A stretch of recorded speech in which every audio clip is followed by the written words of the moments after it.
The trash bags were pink. That was the detail Naomi would remember years later when she told this story. Not the rain that soaked through her scrubs.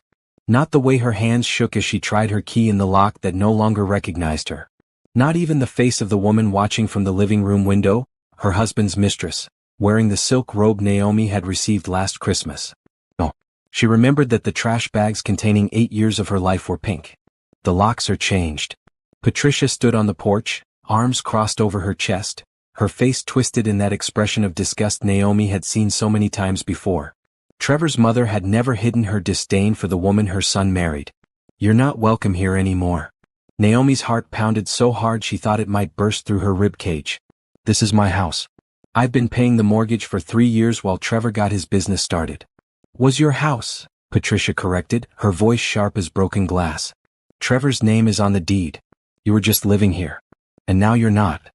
The front door opened. Trevor stepped out, and Naomi searched his face for some sign of the man she'd married. The man she'd worked double shifts for. The man whose dreams she'd funded while putting her own on hold. She found nothing. "Don't make this harder than it needs to be, Naomi."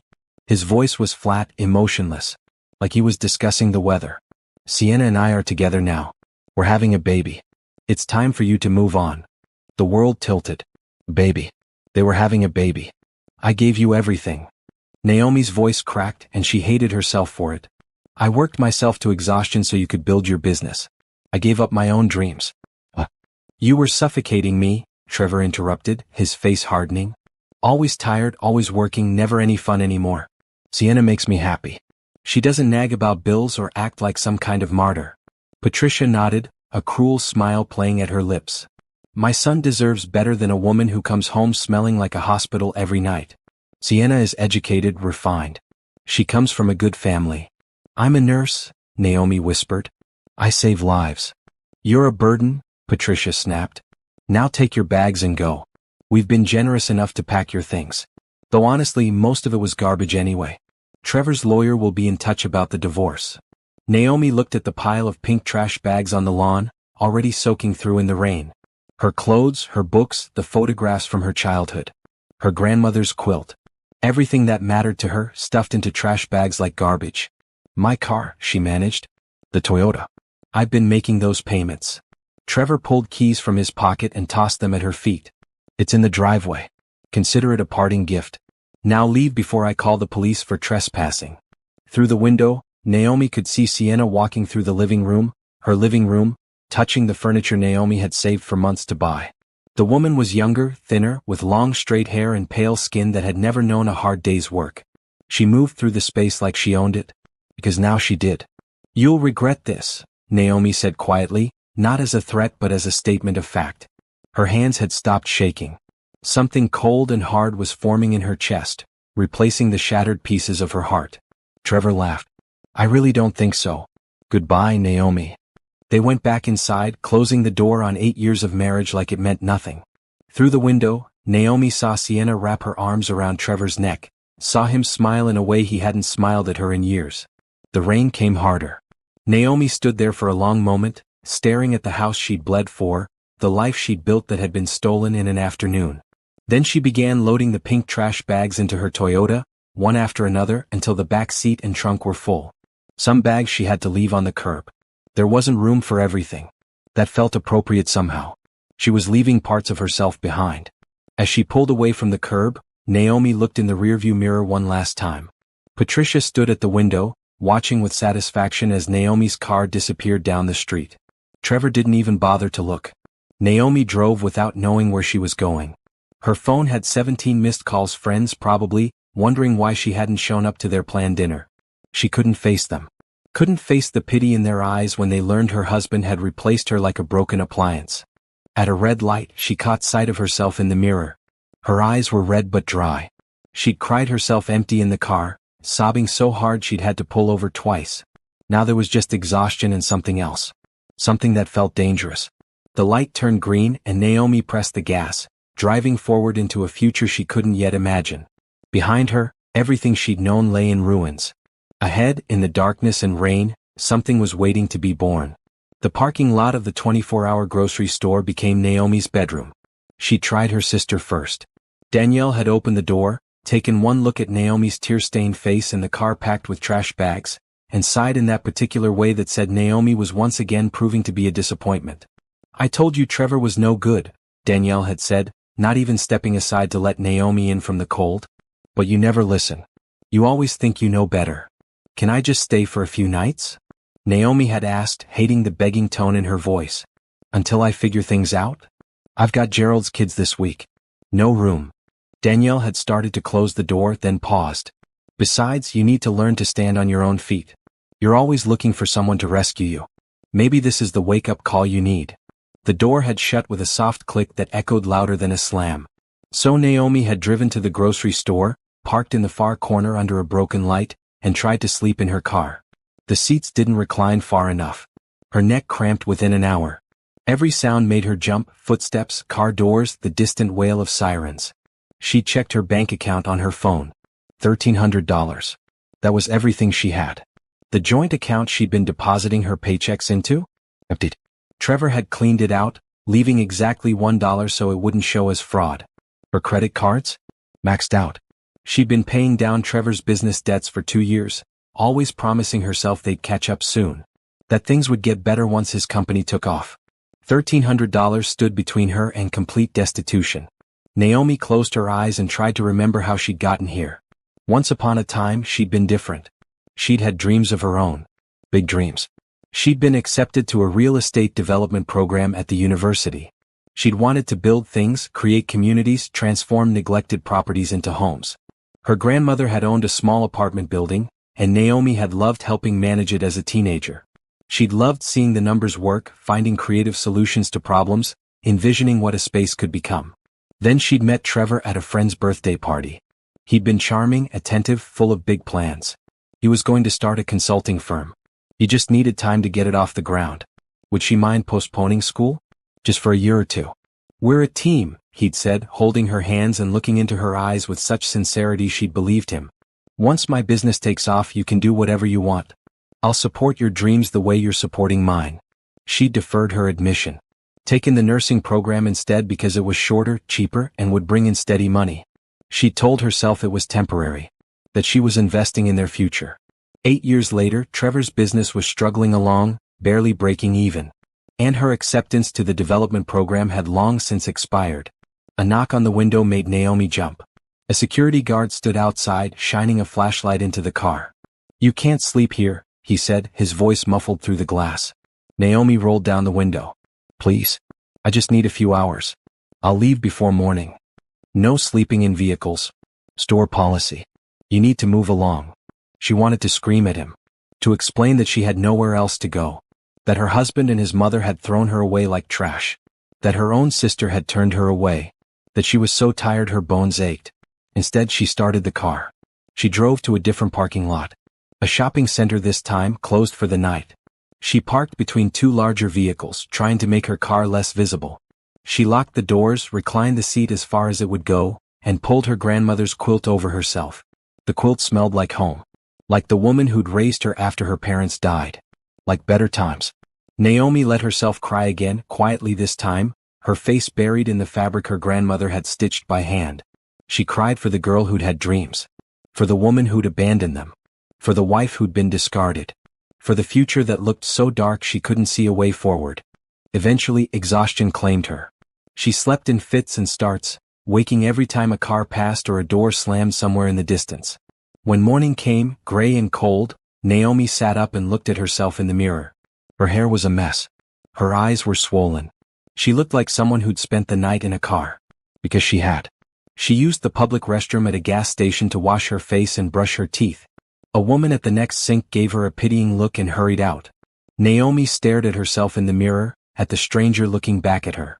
"This is not how your story ends," she said out loud, her voice echoing in the empty bathroom. "This is not who you are." But she wasn't sure she believed it. Her phone buzzed. A text from Trevor's lawyer. Papers would be ready in 3 days. She'd need to sign. The house was in Trevor's name only. She was entitled to nothing. Naomi deleted the message and opened her phone's browser.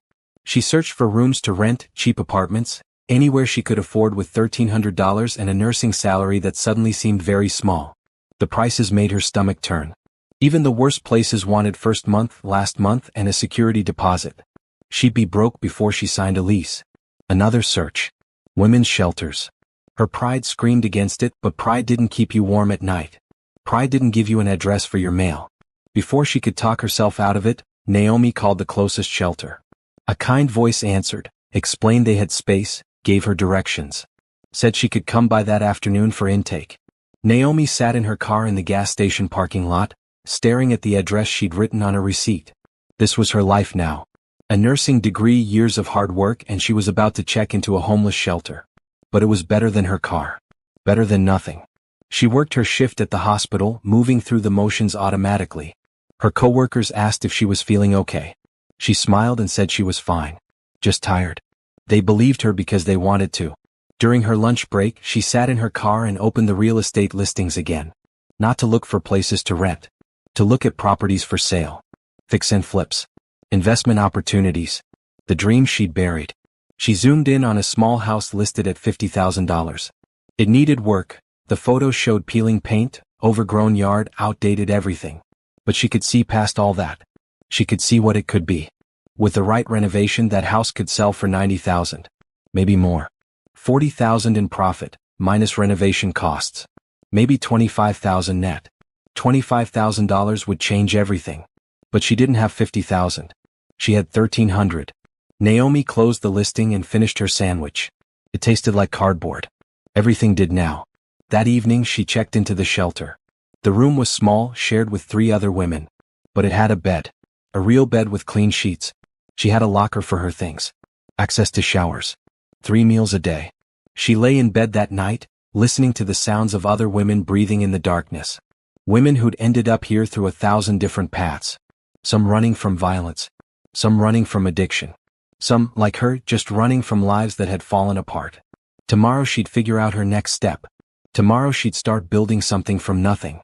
But tonight she let herself feel the full weight of how far she'd fallen. And beneath that weight, something hard and unyielding began to form. Naomi stood in front of the bathroom mirror at the shelter, looking at her reflection with fresh eyes. 3 weeks had passed since that night in the rain. 3 weeks of working shifts at the hospital, eating meals in the shelter cafeteria, and pretending everything was fine. But nothing was fine. And she was done pretending. The anger had come slowly at first, like a match catching in damp wood. Now it burned steady and hot. Not the wild, destructive kind of anger. The focused kind. The kind that built things. She thought about Trevor every day. About how he'd looked at her like she was nothing. About Patricia's satisfied smile. About Sienna in her robe in her house, living her life. And then she'd stopped thinking about them and started thinking about herself.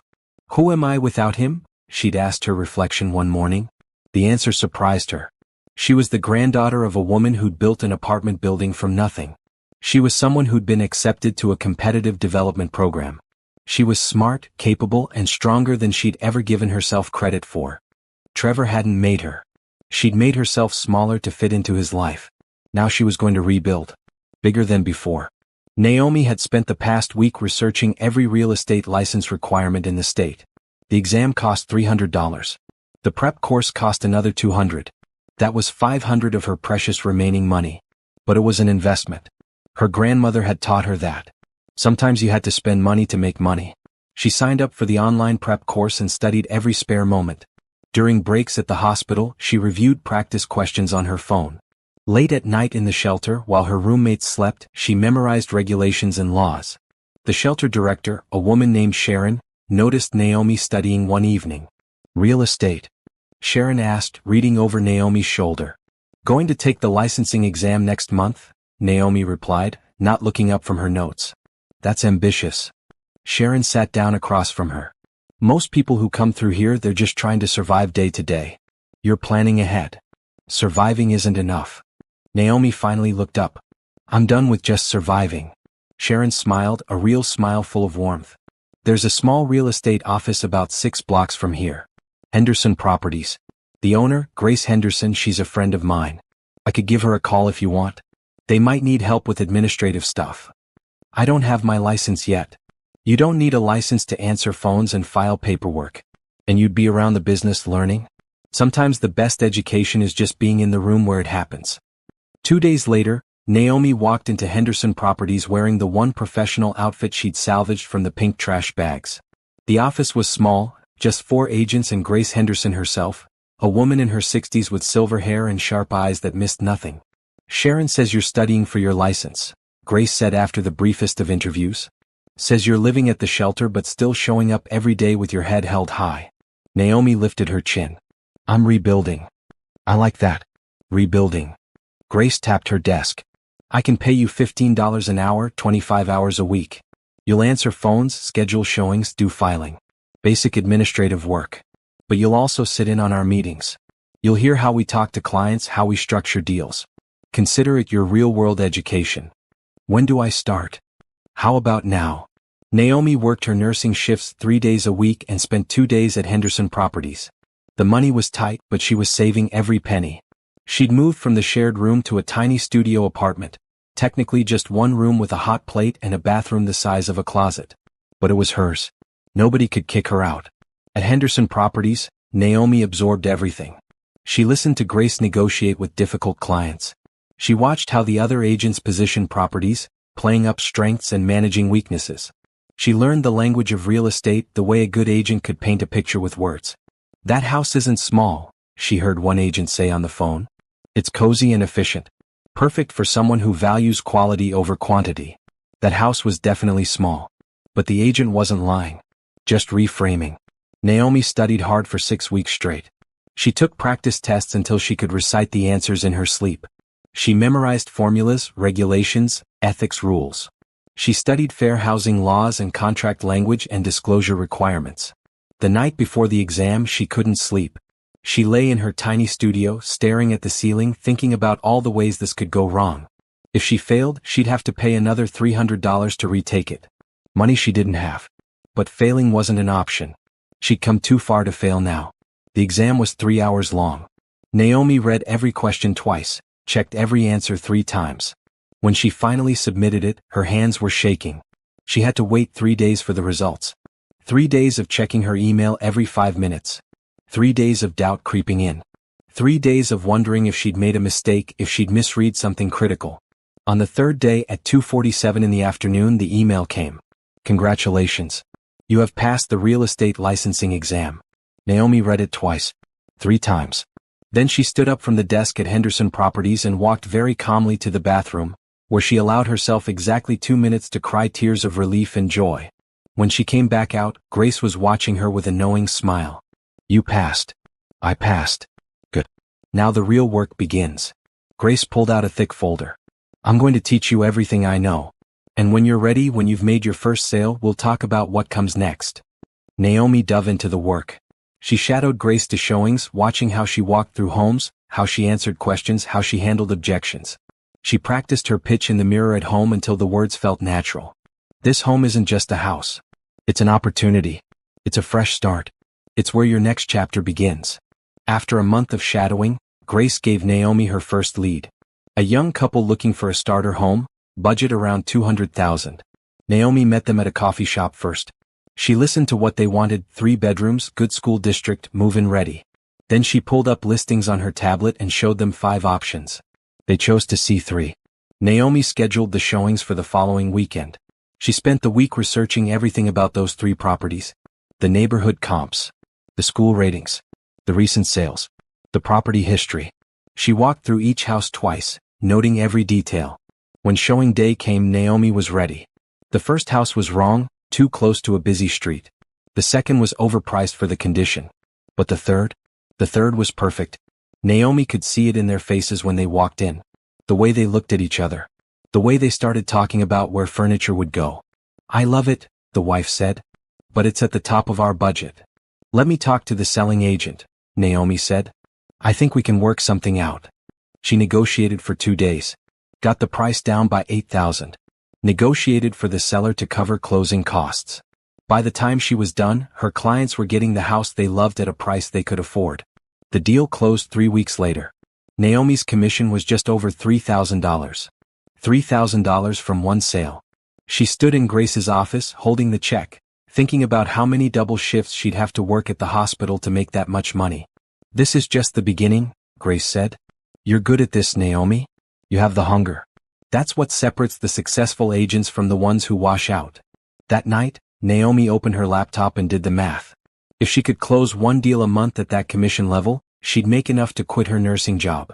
If she could close 2 deals a month, she'd start building real savings. And once she had savings, she could start investing in properties herself. She opened her old bookmarks, the fix and flip listings she'd been stalking for months. The $50,000 house was gone. But there were others. A condo for $40,000. A duplex for $75,000. Soon, she told herself. Soon she'd have enough for a down payment. She fell asleep that night with her laptop still open, dreams of properties dancing in her head. Not dreams of getting Trevor back. Not dreams of proving something to Patricia. Dreams of building an empire on her own terms. 6 months after passing her licensing exam, Naomi sold her 10th property. Her commission checks were adding up. She'd saved $12,000, more money than she'd ever had at one time in her entire life. She lived like a monk. Her studio apartment cost $600 a month. She ate rice, beans, eggs, and whatever was on sale. She wore the same 3 professional outfits in rotation, washing them by hand to save on laundromat costs. Every penny that didn't go to survival went into her savings account. Grace had started giving her more leads. The other agents at Henderson Properties noticed Naomi's success rate and began sending overflow clients her way. She was building a reputation as someone who closed deals, who worked hard, who treated every client like they were her only client. "You remind me of myself 30 years ago," Grace told her one afternoon. "Hungry, driven. But Naomi, you can't just keep working for commissions forever. You need to think bigger." "I am thinking bigger." Naomi pulled out her laptop and showed Grace the spreadsheet she'd been building. "I've been analyzing properties. Fix and flips, rental opportunities. I found a condo 2-bedroom, 1 bath, needs cosmetic work. Listed at $42,000. I could get it for $38,000 with cash." Grace studied the numbers.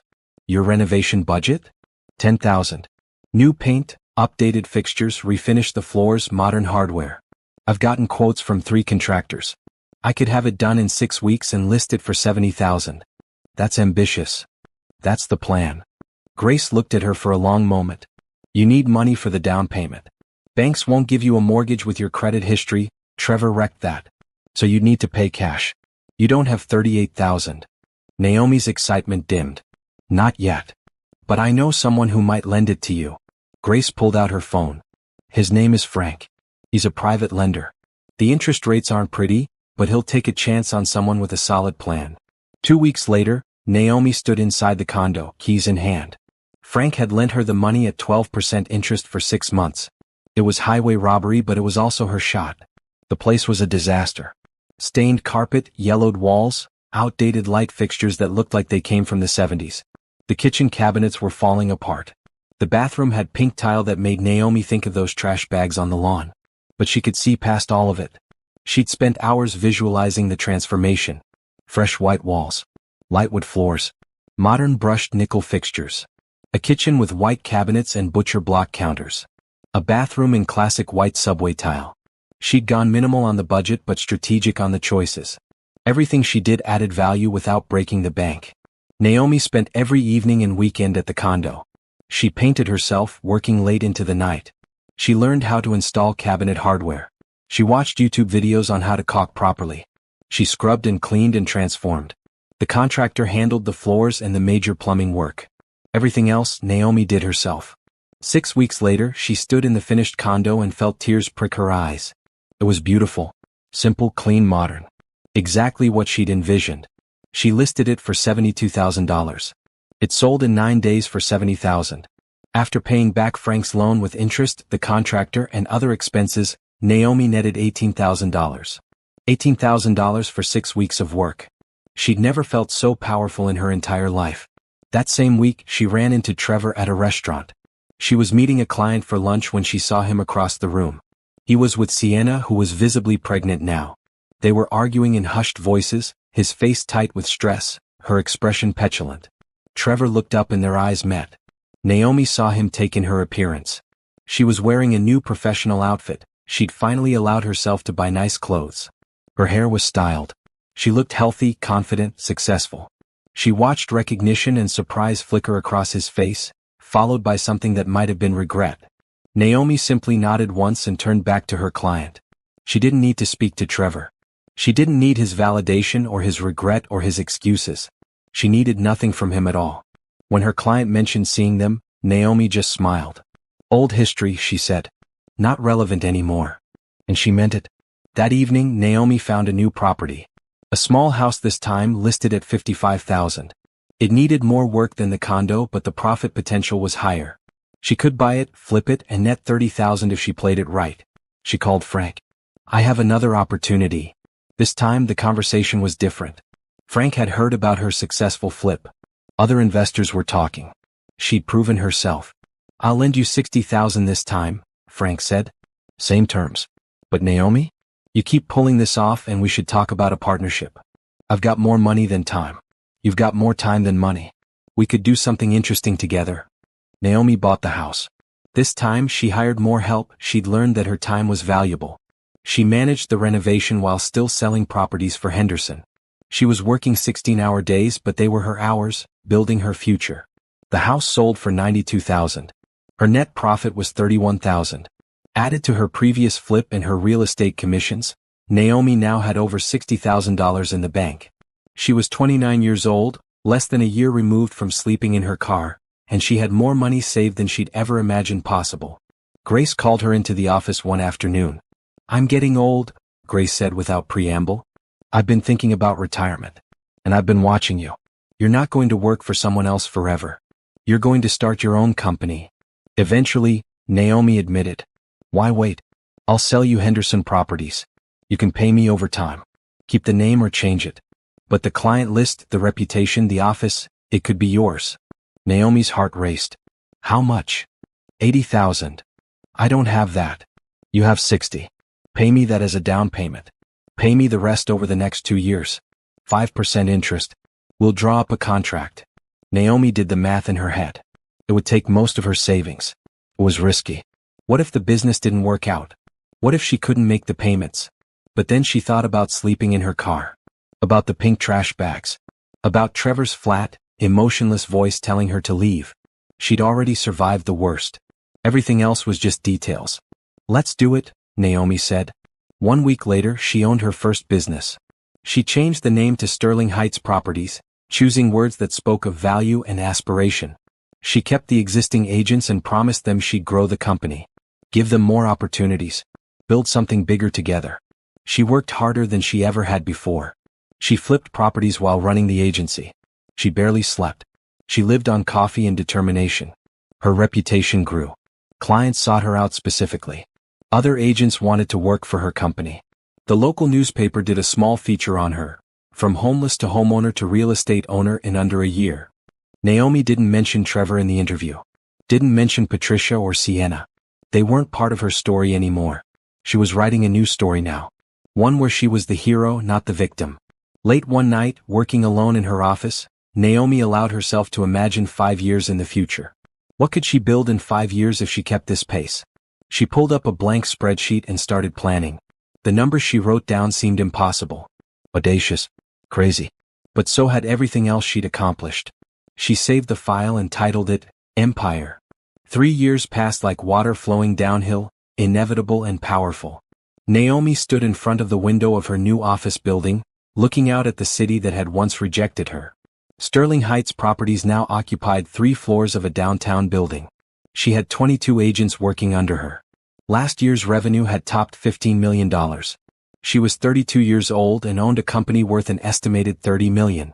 The transformation hadn't been easy. There had been sleepless nights worrying about payroll. Deals that fell through at the last second. A lawsuit from a difficult client that cost her $60,000 to settle. A property flip that lost money when the market suddenly shifted. But for every setback, she'd had 3 victories. She'd developed a system. Buy distressed properties, renovate them strategically, sell them for profit. Use those profits to buy more properties. Eventually, she stopped selling some of them and started renting them instead. Passive income. The secret to real wealth. She now owned 12 rental properties. Each one generating steady monthly income. Each one increasing in value over time.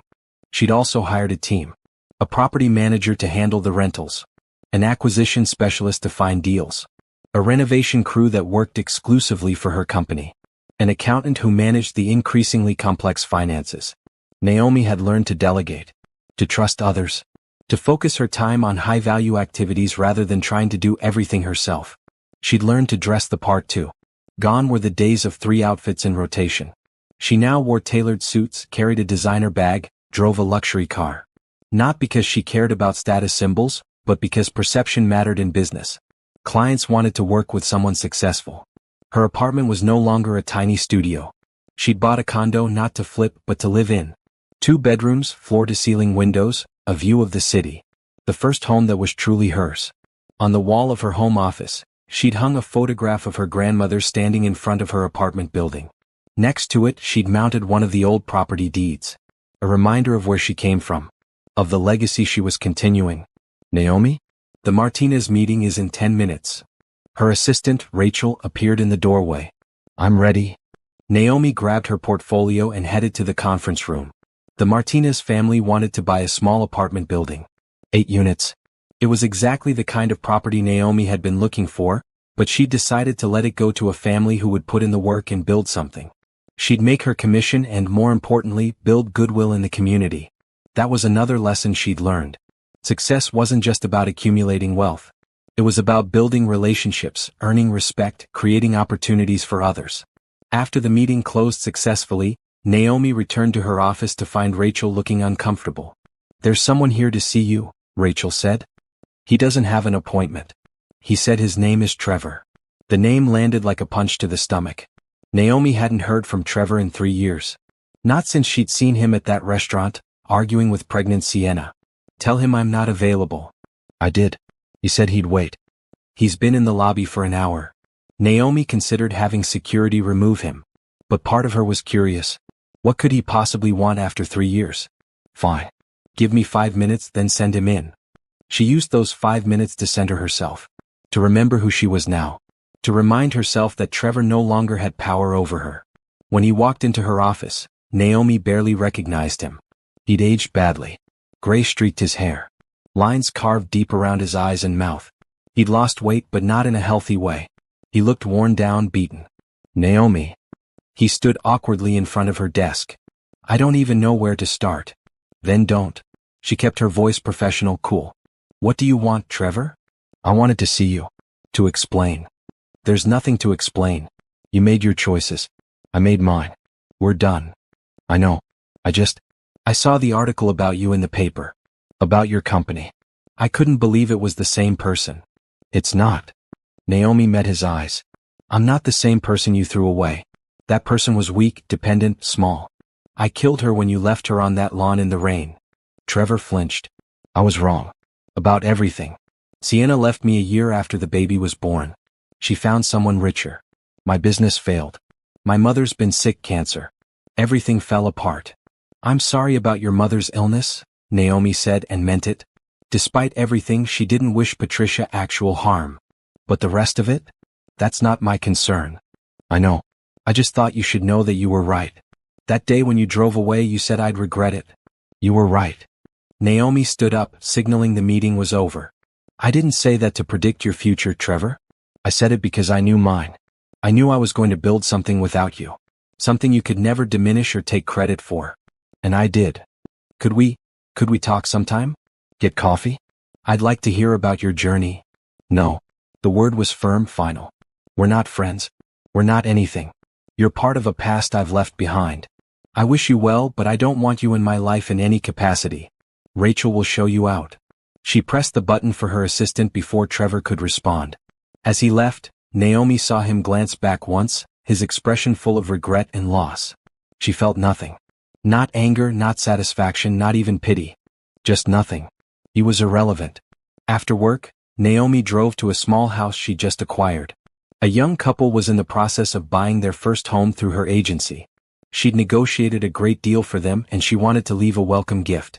She placed a basket of essentials on the front porch, cleaning supplies, basic tools, a handwritten note of congratulations.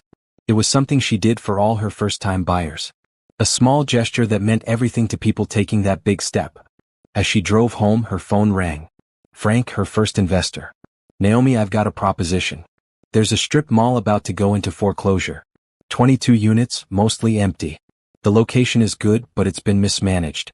I think with the right vision, It could be worth 3 times what they're asking. How much? 2 million.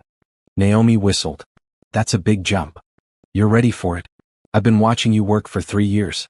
You never bite off more than you can chew, but you're not afraid of calculated risk either. I'll front 60% if you put up 40. We'll be partners. $2 million. 4 years ago, she'd been sleeping in her car. Now someone wanted her to invest $800,000 in a strip mall. Send me the information. Let me run the numbers. She spent the next week analyzing every aspect of the deal. The location, the tenant history, the revenue potential, the renovation costs, the market comps. She drove by the strip mall a dozen times, studying it from every angle. The buildings were tired, outdated. But the bones were good. With fresh paint, new signage, some strategic updates, she could attract better tenants. Maybe a coffee shop, a boutique gym. Local businesses looking for affordable retail space. She could see it. The potential. The transformation. Let's do it, she told Frank. They bought the strip mall. Naomi threw herself into the renovation with the same energy she'd brought to her first condo flip, but on a much larger scale. She hired architects, contractors, marketing specialists. She personally courted potential tenants, selling them on her vision. Within 8 months, the strip mall was 90% occupied. The revenue was triple what it had been. The property value had doubled. Naomi's 40% stake was now worth $2.4 million. She was building an empire, one property at a time. And she was just getting started. 5 years after sleeping in her car, Naomi stood on stage accepting an award as Real Estate Entrepreneur of the Year from the State Business Association. Sterling Heights Properties was now valued at $200 million. She had branches in 3 cities. 75 agents working under her. A property portfolio that included apartment buildings, commercial spaces, and a growing number of fix and flip projects. She'd been featured in national business magazines. Local news stations called her for commentary on the real estate market. She'd given a TEDx talk about resilience and rebuilding. Universities invited her to speak to their business students. Naomi had become exactly what she'd dreamed of when she was young, a successful real estate developer, a businesswoman, a force in her industry. She was 34 years old and controlled assets worth over $300 million. The transformation from that woman in the rain, clutching pink trash bags, seemed impossible. But it had been inevitable. Every choice, every sacrifice, every late night had built toward this moment. After the awards ceremony, Naomi stood in the lobby accepting congratulations from peers and competitors alike. A photographer from the Business Journal asked to take her picture next to the display of award winners. She smiled, posed, played the part. Naomi. She turned to see Grace, her former boss and mentor, making her way through the crowd. Grace, I didn't know you'd be here.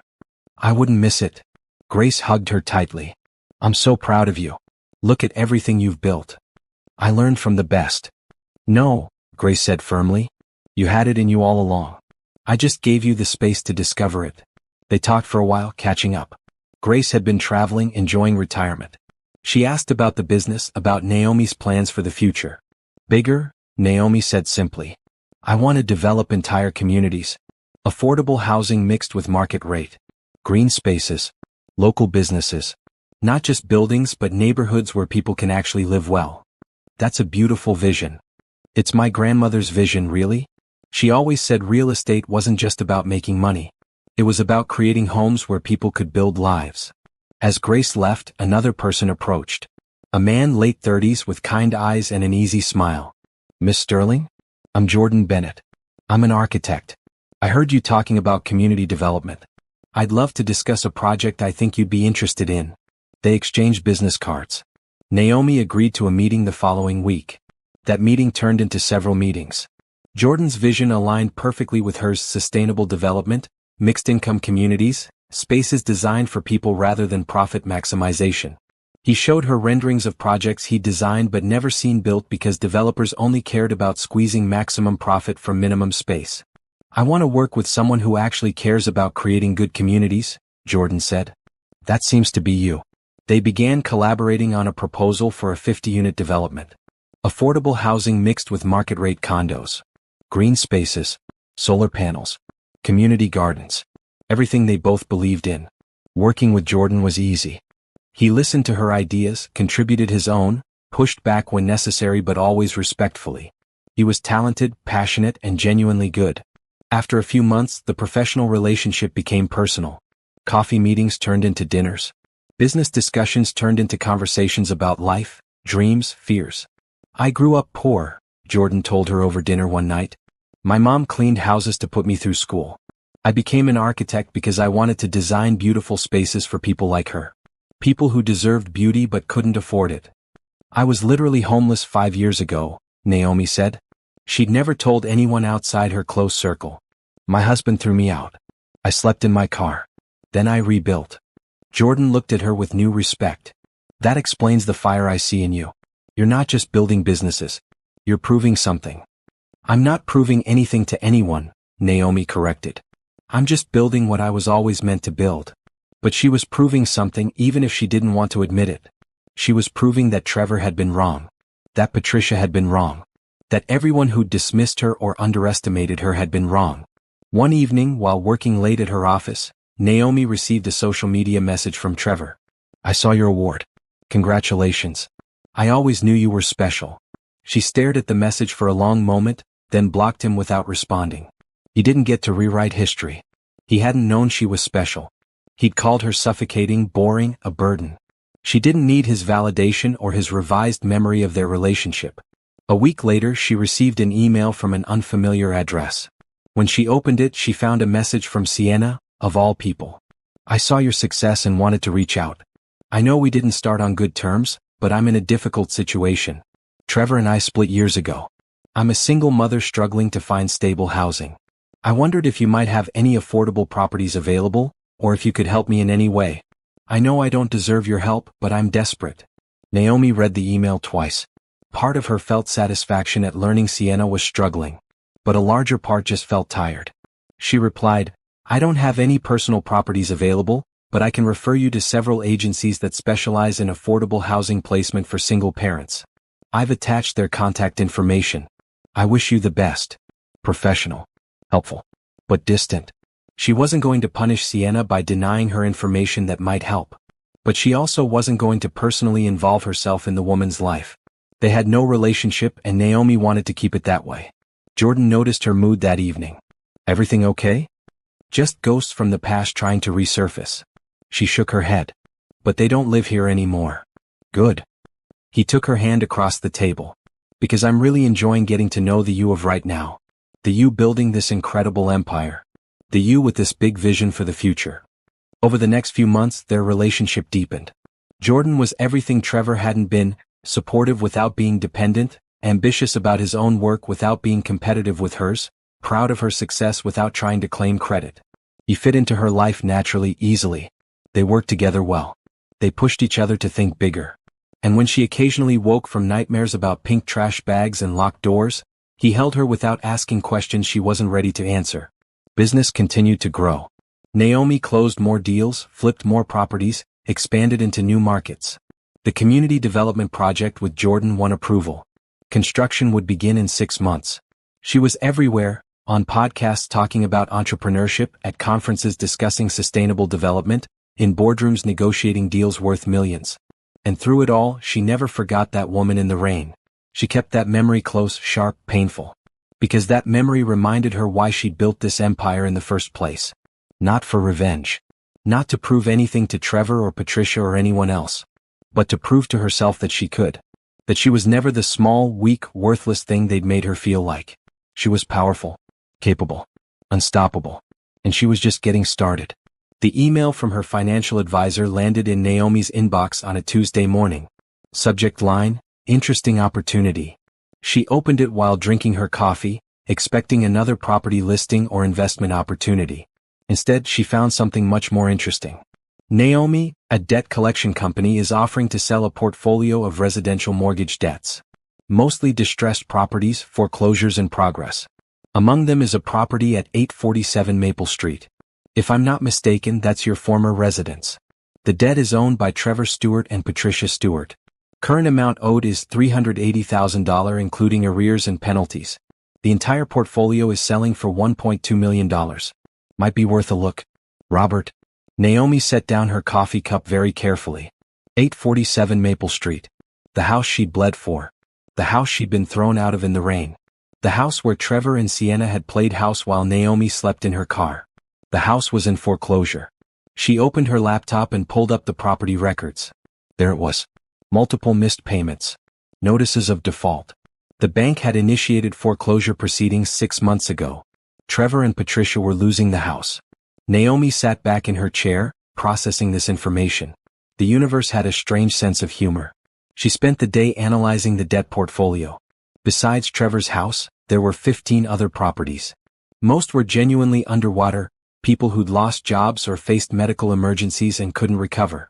The kind of situations she genuinely sympathized with. But the portfolio also included the kind of predatory lending that made her angry. Balloon payments, variable rates that tripled, hidden fees.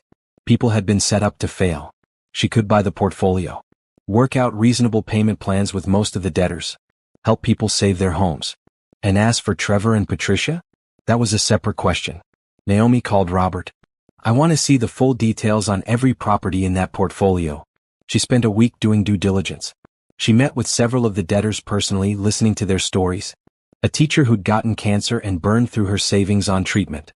A veteran trying to raise 3 kids alone after his wife died. A young couple who'd been victimized by a predatory lender. For those people, Naomi developed plans. Reduced payment schedules. Modified terms. Paths back to stability. She wasn't going to punish people for being victimized by a broken system. But Trevor and Patricia? Their situation was different. She pulled up their payment history. They defaulted because Trevor's business had collapsed completely. The consulting firm he'd built, the one Naomi had funded with her nursing paychecks for years, had failed spectacularly. He'd lost major clients, made poor decisions, and ultimately filed for bankruptcy. Patricia had co-signed on the house, which meant she was equally liable for the debt. The two people who'd thrown Naomi away like trash, who'd told her she was worthless, were now about to lose everything. Naomi bought the debt portfolio for $1.1 million, negotiating down from the asking price. She immediately began working with the other 14 families, setting up reasonable payment plans, in some cases forgiving portions of debt. She wasn't in this to hurt people who were genuinely struggling. But for Trevor and Patricia, she made a different decision. She also discovered something else interesting. Trevor's business had operated out of a small retail space in a strip mall. A strip mall that had recently changed hands. A strip mall she now owned through her partnership with Frank. She called her property manager. What's the situation with that corner unit, the one with Stewart Consulting on the window? 3 months behind on rent. Previous owner let it slide, but the business appears to be closed. We've been trying to contact the tenant to formalize the eviction. Send them formal notice. 30 days to vacate or pay all arrears plus late fees. She wasn't doing anything wrong. This was business. You don't pay rent, you get evicted. You don't pay your mortgage, you lose your house. These were simply the consequences of Trevor's choices. Naomi went to view the strip mall property one afternoon. She stood outside the unit where Trevor's business had been, looking at the faded sign in the window, the dusty interior visible through the glass. This was where he'd built his dream while she worked nights at the hospital. This was what he'd told her was more important than her own ambitions. And now it was gone. She felt no satisfaction. No joy. Just a calm, quiet sense of balance being restored. That evening, Jordan found her staring out the window of her condo, lost in thought. "You're quiet tonight," he said, wrapping his arms around her from behind. "Just thinking about choices," she said. "About consequences. Want to talk about it?" She told him about the debt portfolio. About discovering Trevor's house was in foreclosure. About the strip mall. "What are you going to do?" Jordan asked. "What's right for the business?" "The same thing any lender would do. They've defaulted. They need to face the consequences." But nothing. She turned to face him. "There's no but. I'm not going to punish them beyond what the situation requires. I'm also not going to save them. They made their choices. Now they live with them." "That's fair," Jordan said. "Cold maybe. But fair. I'm not cold. I'm just done being the person who saves everyone else while sacrificing myself. Trevor needed me to fund his business? I did it. His mother needed me to prove my worth? I tried. Sienna needed somewhere to live? She took my home. Now they need mercy? They can find it somewhere else. What happens to them? They have 30 days to either pay their debts or vacate. Both the house and the business space. After that, it's out of their hands. The house will be auctioned. The business space will be rented to someone who actually pays rent, Naomi walked away from the window. And I'll continue building my company, developing communities, and living my life. They're not my responsibility. They never were. But that night, she lay awake thinking about it.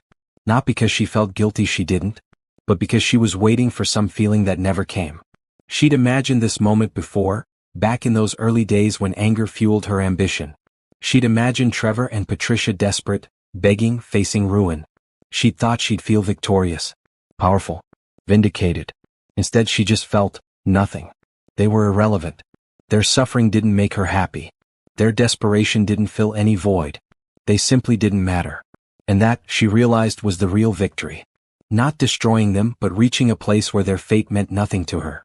The 30-day notices went out. Naomi signed them herself, her signature neat and businesslike on the legal documents that would change Trevor and Patricia's lives forever. Then she filed them away and went back to work building her empire. She had communities to develop, families to help house, a future to build. The past could take care of itself. The conference room at Sterling Heights Properties fell silent as Naomi's attorney laid out the documents. You now legally own all outstanding debt related to 847 Maple Street, he confirmed. You also own the property lease for the commercial unit at Riverside Strip Mall. You have the legal right to proceed with foreclosure on the residence and eviction from the commercial space. Naomi nodded, studying the papers. In black and white there it was. She held Trevor and Patricia's future in her hands. Her assistant Rachel knocked on the door. Naomi? You have a call holding. He says his name is Trevor Stewart and it's urgent. Take a message. He's called 4 times today. He says it's about the foreclosure notice. Naomi looked at her attorney, who shrugged. You don't have to talk to him. Everything can go through lawyers. No, Naomi said after a moment. Put him through. She picked up the phone in the conference room, putting it on speaker so her attorney could hear. Naomi. Trevor's voice came through, strained and desperate. Thank God. I've been trying to reach you for days. I'm a busy person. What do you need? The foreclosure notice. It says the debt has been sold to Sterling Heights Properties. That's your company? Yes. Pause. You bought my mortgage? I bought a portfolio of debt. Your mortgage happened to be included. Naomi, please. We need to work something out. My mother and I, we're facing eviction from both the house and my office space. We have nowhere to go. That's unfortunate. Unfortunate? His voice rose. Naomi, this is our lives. The house my mother has lived in for 30 years. The business I've spent years building.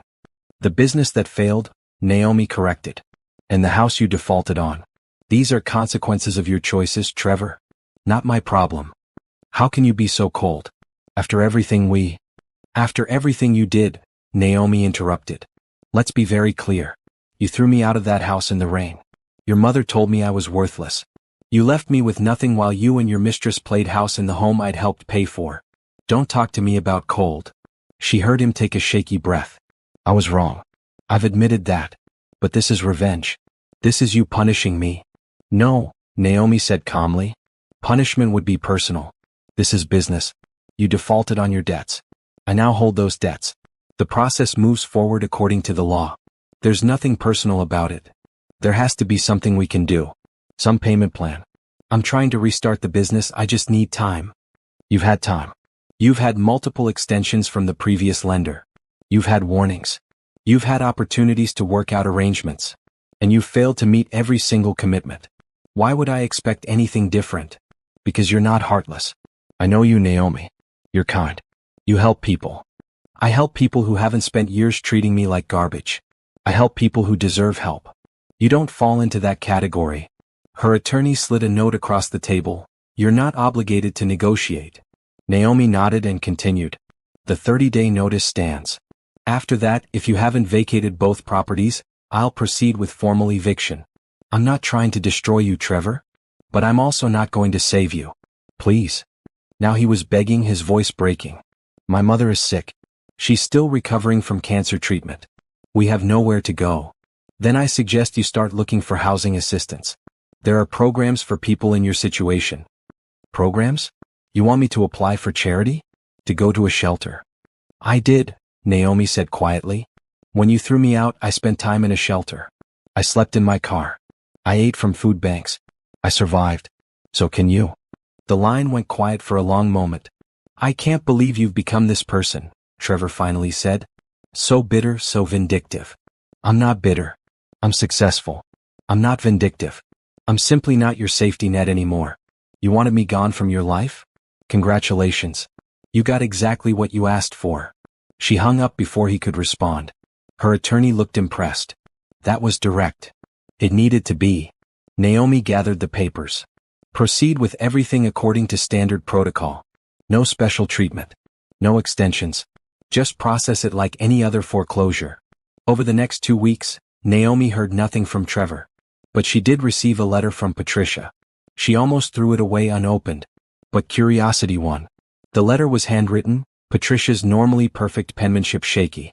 Dear Naomi, I am writing to appeal to whatever kindness remains in your heart. I know I treated you poorly during your marriage to my son. I am ashamed of my behavior. I was wrong to judge you, to dismiss you, to participate in removing you from our lives. I am 68 years old. I am recovering from cancer. I have nowhere else to go if we lose the house. Trevor is trying, but his business failed. We are desperate. I'm not asking you to forgive me. I'm asking you to show mercy. Please consider allowing us more time to find alternative housing. Please consider modifying the debt terms so we might keep the house. I understand if you refuse. I understand that we do not deserve your help. But I am asking anyway from one woman to another. Patricia. Naomi read the letter twice. She looked for the trap, the manipulation, the angle. But it seemed genuine. Patricia sounded truly desperate. She set the letter aside and called her attorney. The foreclosure on 847 Maple Street. What happens if they don't vacate? Sheriff's Department removes them. Their belongings are placed on the curb. Standard procedure. On the curb. Like pink trash bags in the rain. Naomi thought about it for a long time. She could show mercy. Could give them extra time. Could modify the terms of the debt. But why should she? They'd shown her no mercy. No compassion. No kindness. Jordan found her reading the letter that evening. That from them? Patricia. Begging for mercy. What are you going to do? What I should do? Let the process continue. You sure? Are you saying I should help them? Naomi looked at him sharply. I'm saying you should do whatever lets you sleep at night. If letting the foreclosure proceed feels right, do that. If showing some mercy feels right, do that. But don't make the decision based on what they deserve. Make it based on who you want to be. I want to be someone who doesn't get taken advantage of anymore. That's not who you're choosing to be. That's who you're choosing not to be. Those are different things. Naomi put the letter in her desk drawer. I'll think about it. But she didn't really need to think. She knew what she was going to do. Nothing. She wasn't going to help them. But she also wasn't going to go out of her way to hurt them. She was simply going to let the legal process unfold. They'd defaulted. They'd had chances to fix it. Now they faced consequences. That wasn't revenge. That was just reality. The 30-day period ended. Neither property was vacated. Naomi's attorney filed the necessary paperwork for forced eviction. The sheriff scheduled the eviction for a Tuesday morning. Naomi didn't attend. She didn't need to see it. Didn't want to see it, actually. She spent that Tuesday morning at a site visit for the community development project with Jordan. They walked through the partially constructed buildings, discussing design elements, checking progress. Her phone rang multiple times. She didn't answer. Later, Rachel forwarded her a message from Trevor. You've won. Are you happy now? My mother is in the hospital. The stress of the eviction caused her to have a heart episode. I hope destroying us was worth it. Naomi felt a flicker of concern about Patricia's health, but she didn't call back. She didn't send flowers. She didn't engage. Because engaging meant giving them power over her emotions again. And she was done with that. Jordan read the message over her shoulder. You okay? I'm fine. Patricia's health issues aren't my responsibility or my fault. She's getting the medical care she needs. Beyond that, there's nothing I can or should do. You're really okay with all of this? I'm really okay with protecting my peace, Naomi said firmly. I'm okay with not being manipulated by guilt. I'm okay with Trevor and Patricia facing the consequences of their choices. And yes, I'm okay with not saving people who threw me away when they were done using me. She turned off her phone and focused on the building in front of her. This was her future. Affordable housing for families who needed it. Community spaces for people to gather. Green areas for children to play. This was what mattered. Not Trevor. Not Patricia. Not the past. The present. The future. The empire she was building, one property, one community, one choice at a time. That evening, she and Jordan had dinner at her favorite restaurant. Over wine and pasta, they talked about their upcoming projects, about the foundation she was planning to start, about his latest architectural designs. They talked about everything except Trevor and Patricia, because they simply didn't matter anymore. Naomi's receptionist called her office line on a Thursday afternoon. "There are 2 people here to see you. No appointment. They say it's urgent." Names are Trevor Stewart and Patricia Stewart. Naomi paused in reviewing contracts. After the eviction 2 weeks ago, she'd expected never to hear from them again. The house had been sold at auction. The commercial space re-rented. She'd assumed they'd moved on. "Tell them I'm not available. They say they won't leave until they speak with you. Security is asking if they should call the police." Naomi considered. She could have them escorted out. Could call the police herself. Could avoid this confrontation entirely. But another part of her wanted this over. Wanted the final word. Wanted to close this chapter once and for all. "Give me 10 minutes. Then send them to conference room B." She used those 10 minutes to center herself. To remember who she was now. To prepare for whatever manipulation, guilt-tripping, or rage they might bring. When she walked into the conference room, she found them waiting. Patricia looked older, thinner, worn down by illness and stress. Trevor looked defeated, his shoulders slumped, his eyes hollow. They were nothing like the powerful, dismissive people who'd stood on that porch 6 years ago and told her she was worthless. "You have 5 minutes, Naomi said, remaining standing. She wouldn't sit. Wouldn't get comfortable. This wasn't a conversation. This was an ending. Patricia spoke first, her voice weak. "Thank you for seeing us. I didn't do it for you. I did it so security didn't have to remove you. Say what you came to say." Trevor stood up. "We came to beg. We have nowhere to go. The house is gone. My business is gone. My mother is sick and can't work. I can't find employment because my reputation in the business community is ruined. We're staying in a motel, but our money is running out. We'll be homeless in a week. And you want what from me exactly?" "Help," Patricia said, her voice breaking. "Any kind of help. Maybe a loan. Or a job. Or advice on where to go, what to do. We're desperate, Naomi." Naomi looked at them for a long moment. "You threw me out with nothing. Your exact words, Patricia, were that I was garbage. That your son deserved better. Do you remember that?" Patricia looked down. "I remember. Trevor, you told me I was suffocating. Boring. That your mistress made you happy in ways I never could. You took everything I'd worked for and gave it to her. Do you remember?" "I remember," he whispered. "Good. Because I want you to understand something very clearly. What you're feeling right now, this desperation, this fear, this sense of having nowhere to turn, this is exactly what you did to me. This is what I survived. And I did it without anyone's help." "We're sorry," Trevor said. "We've said we're sorry. What more do you want?" "I don't want anything from you. That's the point. I don't want your apologies. I don't want to help you. I don't want you in my life in any capacity. So you're just going to let us become homeless? You have more money than you could ever spend. Would it really hurt you to help us?" "Yes," Naomi said firmly. "It would hurt me to help the people who destroyed me. It would hurt me to teach you that you can treat people like garbage and still get saved when you need it. It would hurt me to enable your continued refusal to take responsibility for your own lives." Patricia started crying quietly. "Please. I'm begging you." "My grandmother used to tell me something," Naomi said, her voice cold but calm. "She said you teach people how to treat you. I taught you that you could use me, discard me, and I'd keep giving. I was wrong to teach you that. I'm not making that mistake again. What are we supposed to do?" Trevor's voice rose, anger creeping in. "Just live on the streets?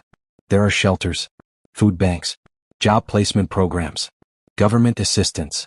The same resources I used when you threw me out. Use them." "This is revenge," Patricia said. "Pure revenge. You're punishing us."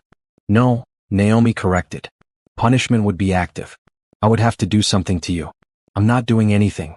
I'm simply refusing to save you from yourselves. There's a difference." She walked to the door, then paused. "You know what the ironic thing is? If you divorced me respectfully, split things fairly, treated me with basic human decency, I probably would help you now. Because that's who I am. I help people who deserve help. But you didn't just leave me. You humiliated me. You threw me away like trash. You celebrated my suffering." "We were wrong," Trevor said again. "Being wrong isn't enough. You don't get forgiveness just because you finally realized you were awful. You get consequences. And these are yours. So that's it. Patricia's tears had stopped, replaced by a hard expression. You're just going to let us suffer? I'm going to let you figure out your own lives the way I had to figure out mine. Alone. You're cold, Patricia spat. Trevor was right about you. You're heartless. Naomi smiled, but there was no warmth in it. No. I'm free. Free from caring what you think. Free from needing your approval. Free from the version of myself that would have set herself on fire to keep you warm. That woman is dead. You killed her. And I'm better for it. She opened the door. Your 5 minutes are up. Don't contact me again. Don't come to my office. Don't reach out through intermediaries. We're done. Forever. You'll regret this, Trevor said. No. I really won't. Naomi looked at him one last time. I regret a lot of things. The years I wasted on you. The dreams I deferred for your dreams. The way I let you and your mother make me feel small. But this? Letting you go? Watching you face the consequences of your own choices? I don't regret this at all. She called for security. 2 guards appeared immediately. Please escort these people from the building. They're not welcome here. If they return, call the police for trespassing. As they were walked out, Patricia looked back once. Her face was a mixture of rage, desperation, and something that might have been regret. Naomi felt nothing. No satisfaction. No guilt.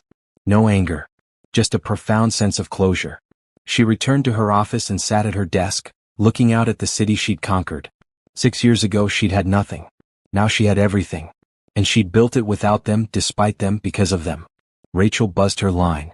Are you okay? Do you need anything? I'm perfect, Naomi said. And meant it. That evening, Jordan found her at home, sitting on her balcony with a glass of wine, watching the sunset. I heard they came to the office. They did. And I told them the truth. That they're not my responsibility. That I won't save them. That we're done. Jordan sat beside her, taking her hand. How do you feel? Honestly? I feel nothing. They're strangers to me now. Unpleasant strangers I used to know. No guilt. None. I gave them what they gave me, nothing. That's not revenge. That's balance. Jordan kissed her hand. I'm proud of you. Not for refusing to help them, but for being clear about your boundaries. For protecting your peace. Naomi leaned against him, watching the light fade from the sky. In the distance, the city glittered with possibility. Her city now. The place where she'd rebuilt herself from nothing into something powerful. Somewhere out there, Trevor and Patricia were facing an uncertain future. A future they'd created through their own choices. And Naomi was here, in the home she'd bought with money she'd earned, beside a man who loved her for who she truly was, building an empire that would outlast any of them. The confrontation was over. The past was finally fully buried. Tomorrow she had communities to build. Tonight she had peace. The banner across the community center read, Grand Opening Sterling Heights Village. Naomi stood before 200 people, residents, investors, city council members, reporters, and felt a sense of completion she'd never experienced before. The community development project was finished. 50 units of housing, half affordable and half market rate. A community center with free programs for residents. A playground. Community gardens. Solar panels on every roof. Local businesses in ground floor retail spaces. It was everything she dreamed of when she was young. Everything her grandmother had believed real estate could be. And she'd built it. Her vision, her funding, Jordan's design. This isn't just a housing development, Naomi said into the microphone. It's a promise. A promise that safe, beautiful, sustainable housing should be accessible to everyone. That communities thrive when we build them with intention and care. That profit and purpose can coexist. The audience applauded. Cameras flashed. She'd done dozens of these speeches now, but this one felt different. Special. This wasn't about her success. This was about the 25 families who would move into affordable homes next week. The children who would play in the park. The seniors who would attend programs at the community center. After the ceremony, Jordan found her standing alone in the community garden, looking at the raised beds ready for planting. Proud of yourself? He asked. Proud of us, she corrected. You designed this beautiful space. But you made it possible. He took both her hands. Naomi Sterling, 6 years ago you were sleeping in your car. Today you just opened a 50-unit community development. Tomorrow, what's tomorrow going to bring? Tomorrow I announced the Sterling Foundation. We're dedicating $10 million to help women rebuild after divorce. Housing assistance, job training, small business loans. Everything I needed when I was starting over. That's incredible. It's necessary. Naomi looked at the building behind them. I got lucky. I had skills, timing, opportunities. Not everyone does. The foundation will give other women those opportunities. Jordan pulled a small box from his pocket. Speaking of tomorrow? Naomi's breath caught as he opened it to reveal a simple, elegant ring. I'm not Trevor, Jordan said. I'll never be Trevor. I'll never make you smaller so I can feel bigger. I'll never take credit for your success. I'll never make you choose between your dreams and our relationship. I see you, Naomi. All of you. And I want to build a life with you where we both keep growing. Yes, she said before he could finish. Yes. They stood together in the garden, holding each other as the sun set over the community they'd built together. Her phone buzzed. A text from Rachel. Patricia Stewart left a letter at the front desk. Should I send it up? Naomi looked at Jordan, who raised his eyebrows in question. It's from Patricia, she said. Another letter. Are you going to read it? Naomi thought about it. Then she texted back. No. Throw it away. She didn't need to know what Patricia wanted. Didn't need to open that door again, even a crack. That chapter was closed. Over. Done. I'm free of them, she said out loud, realizing it was completely true. They can't hurt me. They can't make me feel guilty. They can't steal my peace. They're just nothing. The next 6 months moved fast. The foundation launched with a press conference that went national. Naomi appeared on morning shows, in business magazines, on podcasts. She told her story, not as revenge but as inspiration. She never mentioned Trevor or Patricia by name. They weren't villains in her story. They were just obstacles she'd overcome. Sterling Heights Properties reached a valuation of $600 million. Naomi's personal net worth crossed $100 million. She owned 25 residential properties for commercial developments and had 3 more community projects in development. She was 35 years old and more successful than she'd ever imagined possible. Jordan moved in with her. They talked about wedding plans, about building a house together, about the future. He was designing their dream home, sustainable, beautiful, filled with light. One evening, while working late at her office, Naomi received an email notification. The house at 847 Maple Street had been purchased at auction 6 months ago. The new owner had completely renovated it and just listed it for sale. Curious, Naomi clicked through to see the listing. The house was unrecognizable. Fresh paint, new landscaping, updated everything. It looked beautiful, like a different house entirely. But she felt nothing looking at it. No pain, no anger, no longing. It was just a house. One of millions. No longer connected to her story. She closed the listing and went back to work on the proposal for her next community development project. A week later, Rachel knocked on her office door. There's a woman here. Says her name is Patricia Stewart. She doesn't have an appointment, but she's asking to see you. She says it's not about money or help. She just wants 5 minutes. Naomi almost said no. Almost had her escorted out. But something made her pause. 5 minutes, she told Rachel. In the lobby. Not in my office. She took the elevator down and found Patricia sitting in one of the modern leather chairs, looking older and more frail than before. She wore clean but dated clothes. Her hands shook slightly. Thank you for seeing me, Patricia said, standing. I'm very busy. What do you want? Nothing. That's the truth. I don't want money or help or anything from you. Patricia's voice was steadier than Naomi expected. I wanted to tell you that Trevor and I are okay. We found an apartment through government assistance. I'm collecting Social Security. Trevor got a job managing a storage facility. It's not glamorous, but we're surviving. Why are you telling me this? Because I wanted you to know that I'm not blaming you anymore. You were right. About everything. We made our choices. We treated you horribly. And we had to face the consequences. That's fair. Naomi crossed her arms. Okay. I also wanted to say. Patricia paused, seeming to gather courage. I was wrong about you. When Trevor brought you home, I thought you weren't good enough for my son. I thought you were common, ordinary, beneath our standards. I was a fool. You were always extraordinary. I just couldn't see it. Is this supposed to make me feel better? No.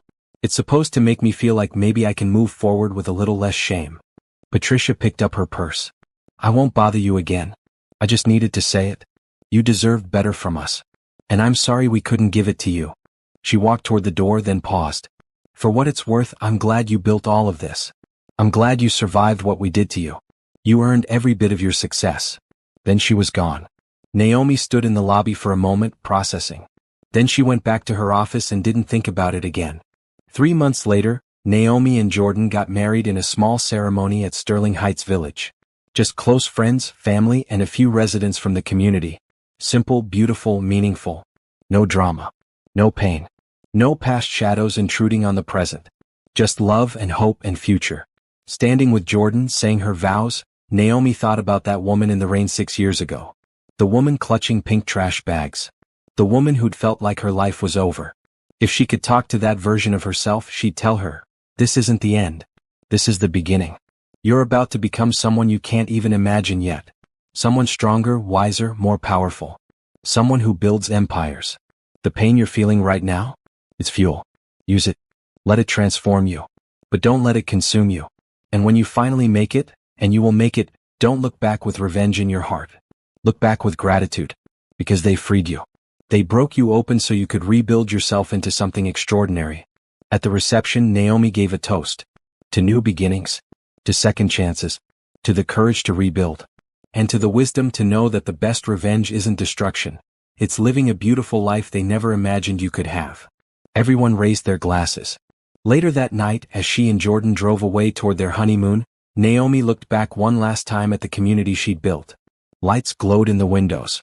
Families were home, safe, building lives in spaces she'd created. This was her legacy. Not the money or the success or the revenge. The lives she'd touched. The communities she'd built. The women she'd helped through her foundation. This was who she'd become. Not in spite of what Trevor and Patricia did to her, but because of it. And that, finally, was enough. The first thing Elena Grant noticed wasn't her husband's hand on the model's wrist, or the trailing laugh that used to belong to her. It was the way the maître d' dropped his eyes when he saw her. Like grief. Like warning. The chandelier warmed the room with an amber glow that should have felt romantic, but Elena's baby kicked as if to say, "Run." Adrian leaned in, the model's glossy mouth parted, and the flash from a phone camera stung. Elena didn't make a scene. She folded the ultrasound photo in her palm, turned, and walked into a January night that would change every name she answered to. On paper, Elena and Adrian made sense. He was Adrian Grant, founder and CEO of Valiant Labs, a Seattle biotech company whose stock price spiked whenever he gave a keynote in a Navy suit. She was an operations manager at a non-profit that fit adaptive equipment for stroke survivors.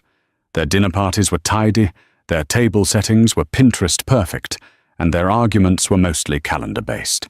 "You're home late," Elena said the week before the restaurant. The duplex windows reflected the Burke-Gilman Trail, cyclists cutting past their wall of floor-to-ceiling glass like quick thoughts. Adrian set his laptop bag down too carefully. "Merger schedules are brutal. You said we'd go over the birth plan together." He kissed her forehead. "Send me the doc. I want to make sure we're covered if anything complicated happens." "Elena?" she corrected, soft but firm. "Not covered. Present." He gave her a tired smile. "Present, right?" His phone buzzed. He glanced down like it was a person who needed him more. Elena didn't doubt he loved her. She doubted whether he remembered how to show it without treating love like a meeting he could move to Friday. She was 32, 6 months pregnant, and forever doing the calculus of how much to ask for before being labeled demanding. After a complicated miscarriage 2 years earlier, she learned to say, "What time works for you to tell me how you feel?" When her friend Maya, who happened to be an attorney with a soft spot for blunt truth, stopped by with a bag of lemon scones, Elena let her in and sank into the couch. "You look like last season's couch pillow," Maya said. "Still useful, but underfluffed. Charming." "What's wrong?" Elena held the scone like something fragile. "He keeps saying everything's temporary. But I'm starting to think the parts that feel temporary are me." Maya's eyes softened. "Is there someone else?" "No." Elena let the word hang there, thin and hopeful. "No, I don't think so. He's in love with the company. That's all. Then say what you need, Maya said, preferably when he's not trying to rewire the health sector in a single email. Elena pressed her hand to her belly, feeling a small roll beneath her palm, a tidal shift no one else could feel. I'll try tonight. He said he'd be home by 9. At 11, when she turned off the lamp, Seattle gleamed outside like a promise she no longer trusted. Beautiful, distant, loud. Adrian came in at 12:30, the smell of rain and a hotel bar clinging to his suit. She pretended to be asleep and wondered when pretending became their shared language. The next morning, she found a reservation confirmation on the counter. The Paragon, Friday at 7. A bright note in Adrian's tight handwriting. Date night. Just us. She set her coffee down and exhaled. She believed in second chances, like she believed in prenatal vitamins. Daily, faithfully, even if some days tasted like chalk. The Paragon was all muted elegance and flattering light. Couples leaned toward each other as if the room were made of secrets. When the hostess asked for her name, Elena lifted her chin. Grant. I'm a little early. Of course, the hostess said, mouth pressurized with sincerity. Your table's almost ready. Almost felt like a verb in that moment. Something one could do for a lifetime. A gust of laughter lifted from the bar, and Elena's eyes moved on their own. Adrian was there in a navy suit that had earned its own line item in their household budget. Beside him, a woman with hair like a shampoo commercial rested her wrist in his hand. Sloane Mercer. The face was familiar. Billboards, a watch campaign, a strut that could rebrand sidewalks. The kiss wasn't cinematic. It was brief, a flicker. But there's a tone of betrayal that hums in the body. The note rang, and Elena knew. A phone camera clicked. Another. The maitre d' sucked in a breath. Elena watched 2 seconds in which her marriage broke quietly. It wasn't melodramatic. It was ordinary. That made it worse. She turned and walked out. No storm, no shattered glass, just the air and the sound of her own shoes on the sidewalk. She didn't drive home. She drove to the office where she kept things that mattered most, a small box that held the ultrasound photo and the letter she'd started writing 8 weeks earlier after Adrian missed the anatomy scan. It had been theoretical then, a practice drill she promised herself not to need. Now she sat at her desk, finished it, folded it into a white envelope, addressed it in her neat, clean hand. Adrian. At home, she placed the letter against the blue ceramic fruit bowl they'd bought in Leavenworth, because it reminded them of a cloudless day. She took what she needed. Prenatal vitamins, a pair of leggings, the sweater that made strangers say, "Good color on you." She skimmed the nursery, its paint sample card still taped to the wall. Icy mint, silvery moon, gentle wheat. She locked the door and left the key under the terracotta pot they used for basil. The ferry to Port Townsend was a slow, forgiving thing. Its rhythm old, dependable. Elena stood at the railing, cold cutting her face, and watched the city bleed into the fog. Somewhere, a notification pinged. She silenced her phone. "First time to the peninsula?" asked a woman in a weatherproof jacket, hair braided grey and practical. "You're either escape or adventure. People don't come for middle ground." "Escape," Elena said. "Good choice," the woman said, and handed her a thermos cup. "Ruth, you look like someone who needs hot tea and 3 days of bad cell service." At the Port Townsend landing, Ruth scribbled an address on a grocery receipt. "I rent a small carriage house, month to month. Nothing fancy. Quiet. You can hear birds decide things in the morning." Elena wanted quiet. She wanted birds making small, certain decisions. 2 hours later, she set her bag down on a braided rug in a room with low ceilings, white curtains, and a couch that had the good manners to sag politely. She plugged her phone into an outlet and watched the screen burst with messages. She didn't open them. She lay down, side-sleeping like her midwife recommended, and pressed the ultrasound photo to her heart. Back in Seattle, Adrian read the letter 3 times, then sat on the kitchen floor like furniture. His hands shook in a way the boardroom never permitted. "Adrian, I saw you at the Paragon tonight. There were cameras. You held her hand like you were trying to keep a small bird from flying away. I won't scream at you. I won't break the good china. But I won't stay here like a piece of sunlight pinned to a wall. I'm taking space. The baby and I are safe. When you're ready to talk without managing me, without managing the narrative, call Maya. She'll know how to reach me if I want to be reached. Please don't look for me to fix your damage control. Look for me when you remember how to show up." Adrian called, texted, FaceTimed, the rings stacked into a chorus of unanswered need. He dialed Maya. She didn't pick up either. He knew the restaurant would hit the gossip blogs by morning. He also knew the worst part of all this wasn't public. It was private. The look he didn't get to see. The way Eleanor had stood or fallen or flown. He closed his eyes. The chandelier's reflection still trembled in his mind. Adrian's mother, Vivian Grant, had the calm that only comes from never wondering if you'll be obeyed. She sat at the breakfast bar in a winter white coat, a small pearl standing in for a necklace of apologies she would never give. "The optics are survivable," she said, stirring a spoon in an empty cup. "My wife is gone," Adrian said. "She's 6 months pregnant and gone." "You mean she didn't answer her phone for 12 hours? He exhaled, a sound like a door closing. "I don't have time for your definitions. You always have time for mine." Vivian glanced at his tie. "Straighten. You're going on camera at 10. We'll pivot to privacy language. Ask for respect for your family. Express regret for speculation, and let it pass." "I kissed someone who wasn't my wife," he said, tasting the words as if they were someone else's. "You were seen flirting with a model," she replied smoothly. "It happened at a public place. It's already happened. What we do now is set the frame before someone else does." She tapped her phone. A prepared statement winked on screen.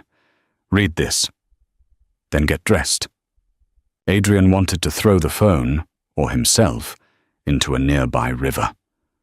The boy inside him, the one who built houses out of shoeboxes, knew better. Smashing didn't fix anything. He dialed a number no publicist knew. "Maya," he said when she picked up. "Please." Maya's voice walked a careful line between law and love. "Elena is safe. She asked me to be her gate. I need to see her. You need to take responsibility without making her safety about you," Maya said. "For once. I'm sorry. Say that to her when she's ready. The news cycle did what it does. It created a narrative. The photos. A grainy, amber-lit kiss. The headlines. Biotech king spotted with model Sloane Mercer at the Paragon. Where's his pregnant wife? The takes. Louder than truth. Smoother than grief. A pundit said in a bright voice that Elena was lucky to have options.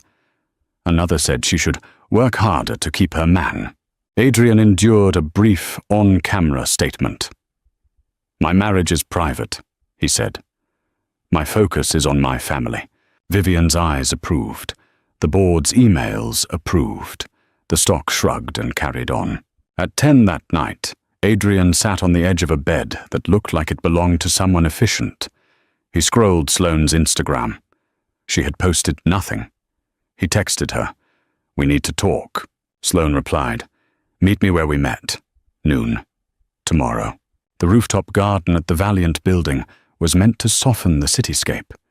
It made him feel small. Sloane arrived in a beige coat.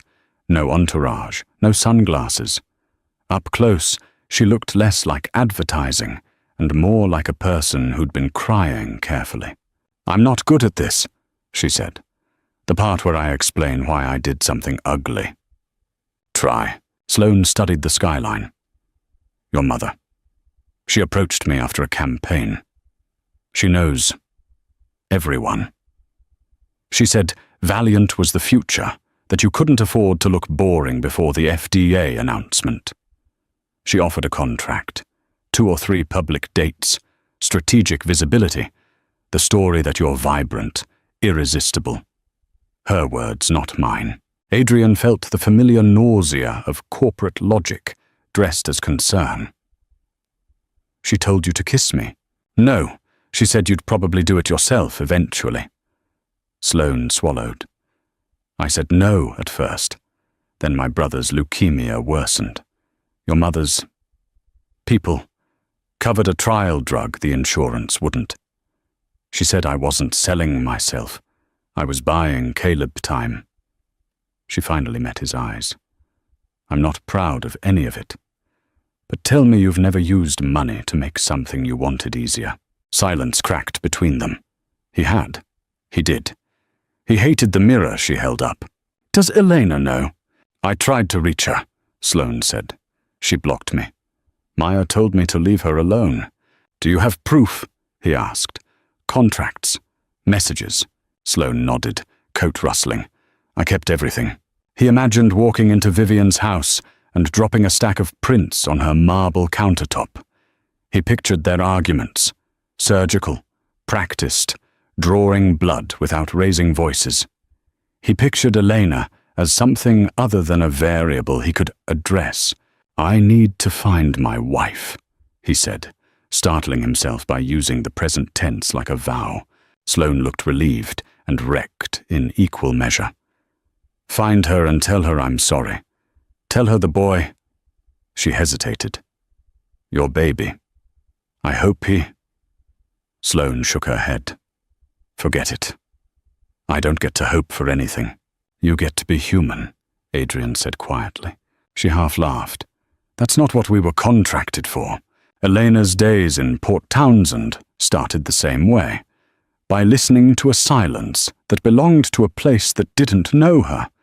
The carriage house had a stove, older than her marriage, and a kettle that made small, encouraging noises. She logged on to a local midwife's website. The clinic was 2 streets over, tucked between a bakery and a bookstore, whose owner watched her as if she were a page that had blown out of a novel. The midwife, Dr. Bethany Cole, was one of those women who could braid calm into every appointment. We'll set up weekly prenatal checks for now, she said, hands warm around Eleanor's wrist. You're carrying the weight of a move, sweetheart. That counts. I haven't moved, Elena said, surprised at the defensiveness. I left. Leaving is the beginning of a move, Dr. Cole replied. You'll move your body, your mind, your expectations. It will be work. We'll do it slow.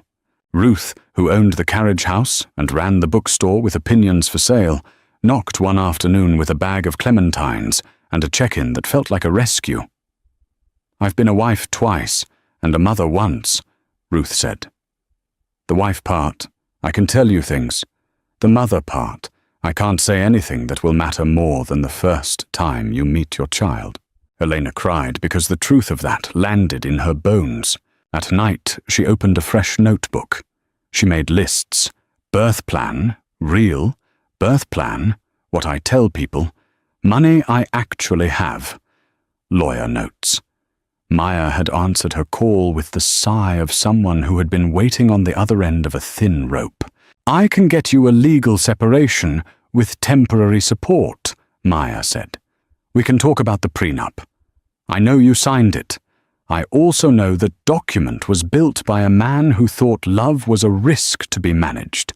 I don't want to fight, Elena said, meaning she didn't want to fight alone. You won't, Maya said. But Elena, the press will move on in 2 days. Your mother-in-law will not. Vivian wields power the way I wield citations. She will try to intimidate you. She'll be careful, always careful. I've seen the NDAs with her perfume still on them. Do you think Adrian knew? Elena asked. She wanted to be angry without erasing everything good. She wanted to not want him. I think he forgot the difference between control and love. That doesn't mean he can't learn it, Maya said. But learning is a verb. After their call, Elena opened the banking app and scrolled transactions she never cared to pass before. Valiant-related debits, family trust disbursements, a wire transfer to an entity called Mercer Care, LLC. Her breath snagged. She Googled with Ruth's slow computer. Sloan Mercer. Mercer Care was a non-profit registered last summer, 48 hours after a photo of Sloan leaving a children's hospital went viral. Elena rubbed her temple. Was Mercer Care a charity? A shell company? A door? Hidden truths weren't always devastating. Sometimes they were stares out of a room you thought was sealed. At the bakery, a woman rang up her coffee and offered a napkin with a quote written in blue ink. Sometimes the only way out is through. Elena tucked it into her notebook as if it were a prescription. One evening, the ferry horn sounded low and the air iced. Elena's phone vibrated with a number tagged unknown. She didn't pick up. It rang again, persistent, then stopped. A text followed, a single line. I have something you should see. It's about Vivian. Sloan. Elena stared until the letters blurred. She didn't reply. She didn't block Sloan either. Choice, she noted, had its own temperature.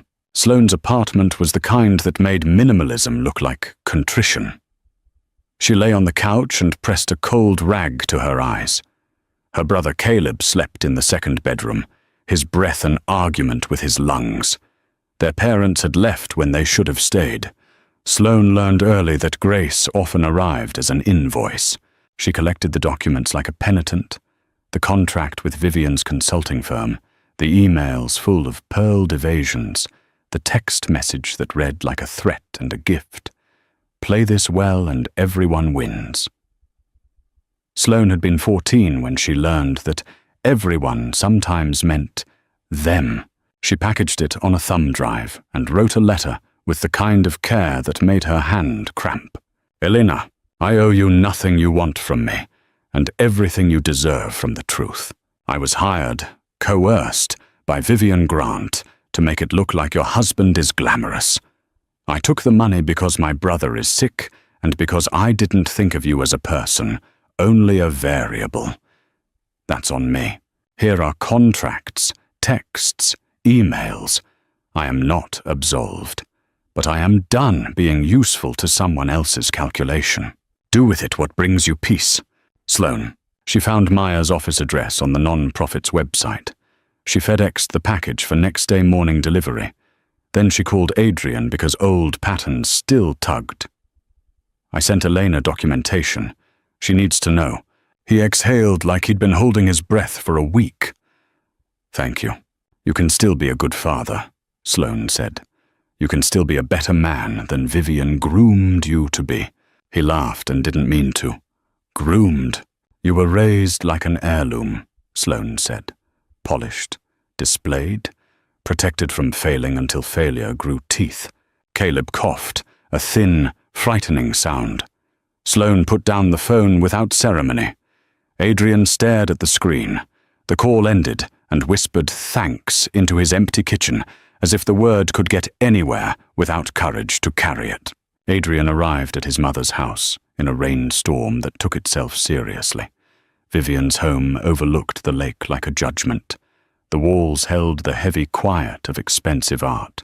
Is this an ambush? Vivian asked as he stepped into her office. It's a reckoning, he said, and set the printed emails on the mahogany desk. She skimmed, eyes as cool as a winter window. We partnered with a cultural figure to enhance brand story. You paid a woman to be seen with your married son. You were complicit, Vivian said gently. Rationally, if not legally. Tell me you didn't enjoy being desired. He wanted to slam the desk, to bruise the wood with his denial. He took a breath instead. I enjoyed forgetting that I built a life where love is a calendar invite. I enjoyed forgetting things I shouldn't have. That ends now. Vivian sat back, lift of eyebrow like a curtain. You think Elena will forgive you because you found a villain? I think I will become a man worth forgiving, he said. Vivian's smile was surgical. The court of public opinion will move on by Tuesday. The court of family will not. Elena will cost you focus. Focus is money. Money is medicine for the people who rely on your company's drugs. You want to be a hero? Be the hero in the right story. I want to be a father who doesn't text his daughter at her graduation because he's on a plane to Davos, Adrian said, surprising even himself with the tense. Daughter. The word brightened a hallway in his mind. Vivian's eyes flickered just once. Daughter? I don't know, he said. I'll know when I'm there. He stood. I'm stepping back from daily operations for a quarter. I'll take the board fallout. I'll pay the fee for breaching your little spectacle. I'm done outsourcing my soul. You'll regret this, she said, voice low with a mother's curse, disguised as a blessing. I regret missing the anatomy scan, he said. I regret teaching Eleanor she had to manage me like a crisis. I regret believing love is PR. That's enough regret for one lifetime. He left and, for the first time since the restaurant, cried like rain had taken over his face. Men are always told to aim for the fix. Sometimes the fix is leaving the room you've always been praised for standing in. He called Maya. Please, he said. Tell her I want to meet. Anywhere she feels safe. No pressure. I'll leave if she looks at the door. Maya hesitated. I'll ask. But you should know something. It will not be a forgiveness meeting. It might be a boundaries meeting. Good, he said. I finally learned the value of a boundary. They met at the bookstore because stories can sometimes translate languages people forget they speak. Elena sat at a small table by the window. The rain wrote a letter on the glass. She wore a grey sweater, her hair up like it had been the night they chose paint samples for the nursery. Adrian approached without theatre. He took off his coat like a man taking off armour. Thank you for— Sit, she said. Her voice was soft, which was worse than if she'd gone sharp. He sat. For a moment, they just looked. His face was thinner. Her eyes had a steadiness he didn't remember. She'd found a different kind of strength, the kind you don't get from winning. He waited. Why? She asked finally. The shorter version is, I built a life where wanting felt dangerous, so I wanted small, pre-approved things until I mistook relief for love. The longer version involves my mother and a contract, and my own laziness in the face of temptation. He looked at his hands. I betrayed you. Not just with a kiss, with months of forgetting that you are not a variable in my life. Elena nodded slowly. I got Sloane's package. I didn't know she sent it until after, he said. I confronted my mother. I'm stepping back from Valiant. Her eyebrows lifted. That's not a gesture that buys me back. That's your life. It's a beginning, he said. For me. And for me? She asked. That's not mine to declare. She watched him as if he were both a stranger and a person she used to love. I made a list, she said, pulling a folded paper from her notebook. Boundaries. You see the baby when we set times. No surprise visits. No PR around our child. You will not allow your mother near me without my consent. Yes, he said. You will attend counseling, not just couples. Personal. With a therapist who doesn't care about your board resume. Yes, and you will donate anonymously to the trial fund that saved Sloane's brother. No plaque. No press. He swallowed a noise that might have been pride trying to rebrand itself. Yes, and if you ever kiss someone who isn't me again, I don't want a letter. I want a notarized signature on divorce papers and silence. He looked at her. Yes. It was the easiest yes he'd said in months. They talked, slow and civil, as book club ladies drifted by in rain boots. They made a schedule like divorced people, compassionate and precise. When they stood to leave, Elena pressed her hand to her belly and winced. "Is it?" he began, panic a living thing in his throat. "Just a Braxton Hicks," she said, breath loosening. "Practice contractions. The body rehearses." "Good," he said. "Practice is good." She almost smiled. "Not always." He held the door. She walked through it, not looking back. He didn't follow. Progress, it turns out, can be as quiet as someone letting someone else go first. Vivian did what Vivian does. She filed a petition for grandparent visitation rights, framing herself as protector of a child whose mother had absconded under mental distress. She never used dirty words. She used clean ones in dirty ways. Maya's voice shook with rage as she briefed Elena. "She's coming after you with a smile and a safety pin." "I don't want a court fight," Elena said. "You might not have a choice if we want to establish boundaries with teeth," Maya said. "The good news, Sloane's documents, plus your letter, plus the timeline of harassment we can now document. Vivian's petition will look like what it is." "What is it?" Elena asked, though she knew. "Control dressed as care," Maya said. "They prepared, they filed their own motions, and they bought more legal pads than bread." Ruth left a plate of oatmeal cookies on the stoop and a note. "You're not awful for being fearful. You're brave for being here anyway." Elena pinned it to the fridge. "Courtrooms are poorly designed for heartbreak. The wood is too polished for despair." Vivian arrived in a dove-grey suit that suggested she'd gentrified remorse. Adrian sat behind Elena, not beside, at her request. Sloane entered in a plain dress and spoke with a steadiness born of too many advertisements. She recounted the contract, the pressure, the particular phrasing, for broader engagement prior to regulatory milestones. The judge, a woman whose hair had given up on vanity in favor of clarity, listened. When it was Eleanor's turn, she stood and told a story that avoided spectacle. "I left because I needed to feel safe," she said. "I left because I was tired of being managed. I left because my baby kicked as if to say, 'I deserve better than a parent who bargains with her worth.'" The judge asked practical questions. Where was she living? Who was her doctor? How soon was she due? Elena answered like a woman who built a crate from splinters. Maya presented Sloane's package. The judge took her time. She returned with a ruling that declined Vivian's petition without prejudice and cautioned both parties to avoid weaponizing care. She set a temporary order. Adrian would have scheduled prenatal support time and check-in calls. Vivian would have none. Outside, cameras gathered like birds who'd learned to eat from hands. Adrian leaned toward Elena. "Careful." "Thank you for letting me be there," she nodded. "Thank you for not making it about you." Vivian exited the courthouse like weather. She looked at Eleanor with a smile that never touched her eyes. "You're very good at casting yourself as sympathetic." "I'm very good at telling the truth," Elena said. Vivian's mouth curved delicately. "Truth is a brand like any other." Eleanor didn't answer. She turned away, pressing her palm to her belly.